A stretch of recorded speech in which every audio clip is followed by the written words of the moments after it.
ప్రధాని మోడీ వల్ల దేశానికి రాష్ట్రానికి పైసా లాభం లేదన్నారు మాజీ సీఎం కేసీఆర్. సబ్కా సాత్ సత్యనాశ్ అయిందని విమర్శించారు. మోడీ ఎజెండాలో పేదల బాధలు, రైతుల ఇబ్బందులు ఉండవన్నారు. అందరం ఏకమై తెలంగాణను కాపాడుకోవాలని అన్నారు కేసీఆర్.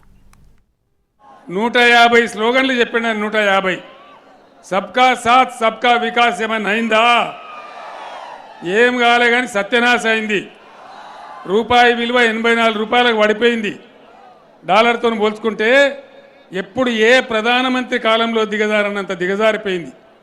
పెట్టుబడులు పోయినాయి, పరిశ్రమలు మూతపడ్డాయి, కార్మికులు రోడ్డున పడుతున్నారు, ఎల్ఐసిని కూడా ముంచే ప్రయత్నం చేస్తున్నారు, ప్రైవేటీకరణ చేస్తూ ఉన్నారు పబ్లిక్ సెక్టర్ అంతా కూడా.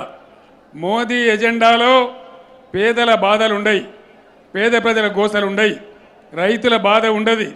ఢిల్లీలో రైతులు ధర్నా చేస్తే 750 మంది రైతులను చంపేసినోడు నరేంద్ర మోడీ. మళ్ళీ వాళ్ళకు ఉత్తరప్రదేశ్ ఎలక్షన్ వస్తే సారీ చెప్పి మాఫీ చెప్పి వేడుకున్నోడు నరేంద్ర మోడీ.